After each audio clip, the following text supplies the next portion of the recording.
përfundim të një mandati dhe zoti Braho besoi kur mund ta njësë ushtrimin e detyrës? Apo ka filluar edhe zyrtarisht e kam fjalën? Në datë 19. 19 ka filluar zyrtarisht ushtrimin e detyrës. Tranzicioni ishte shumë i mirë. I mirë, edhe kanë thënë të paktën dhe analistët që ekspertët e fushës në studion time, do t'i kthupi, para se t'i jap fjalën dhe zotit Peçi, që në fakt i ka lënë zotit Dumani, ka lënë zotit Braho një trashëgimi të mirë në punën që ka bërë me SPAK. Dhe pritet të shohin... Fillimi duket që dhe vazhdimësia e trashëgimisë do t'jetë e mirë. Do t'jetë e mirë. Peçi, besim plot shpresdhënëse e gjitha kjo vëmendje e amerikanëve në Shqipëri përtej SPAK-ut? Në dy aspekte mund ta shikojmë në gjithë këtë, gjeopolitik dhe në politik brendshme.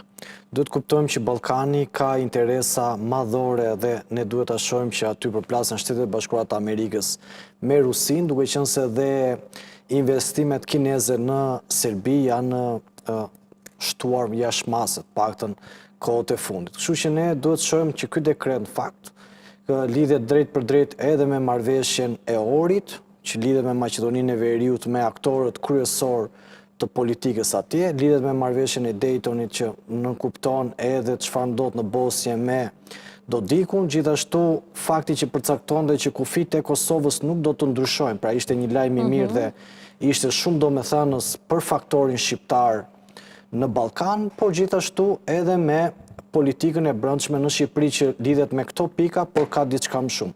Ne duhet kuptojmë që tashmë Shtetet e Bashkuara të Amerikës në Ballkan, por sidomos në Shqipëri, sepse ka qenë edhe rasti në Kroaci ku janë arrestuar pak në vitin 2009, mos gaboj, brenda një dite janë arrestuar 300 zyrtar dhe aty një strategjie SPAK-ut ka qenë pak a shumë. Duhet kuptojmë që tashmë qeveria Rama po përballet me dy aspekte.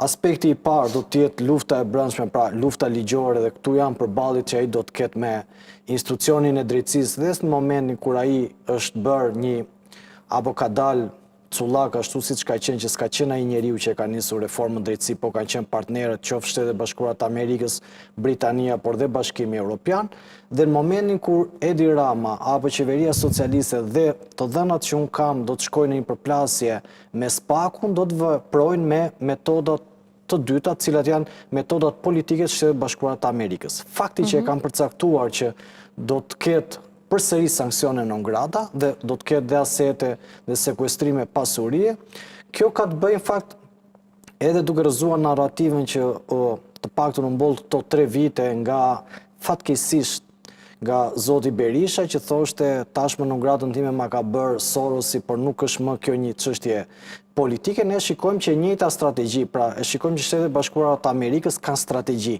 Nuk ka rëndësi individi, nuk ka rëndësi se cilës parti politike i përket, është demokrat apo është republikan, por ka një strategji të mirëfillt se çfarë do ndodhi në terma afatgjatë me Ballkanin. Në këtë situatë dhe në këtë moment që ndodhet Shqipëria, të gjitha këto pikat lidhen drejt për shkak se është përcaktuar disa herë dhe nga sekretari amerikan i shtetit zoti Rubio, që ka thënë korrupsioni sjell minim të demokracisë. Ne sot që flasim, përballemi me një korrupsion galopant, përballemi me një situatë kaotike, përballemi me një shtet që vepron si bandë dhe si grup kriminal dhe nuk ka asgjë institucionale, dhe besoj që alarmi, edhe duke qenë se jemi edhe prak festash, e kam thënë shpeshherë, por fishekzjarret atyre do t'ju duken sikur janë trokitje të agjentëve të BK-s nëpër shtëpitë e tyre. Thua? Apo është metafor?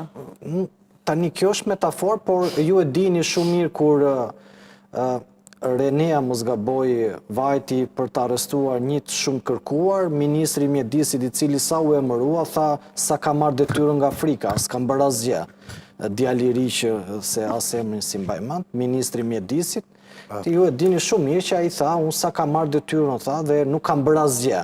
Pra Frika aty ekziston dhe ata e dinë shumë mirë se çfarë kanë krijuar, dhe mendoj që kjo nuk lidhet vetëm me Partinë Socialiste, kjo lidhet me establishmentin. Ka qenë një libër Shoqëria e sfilitur e një filozofi kineze, nuk ja fiksova dot emrin se filozofi kineze kishte shumë të ndërlikuar emrin. Dhe thoshte që mjafton të jetë citim. Jo, kishte Shoqëria e Sfilitur është libri dhe tregonte se si në kohët e sotme pushteti politik bashkë me pushtetin ekonomik dhe pushtetin mediatik kanë krijuar një trinom.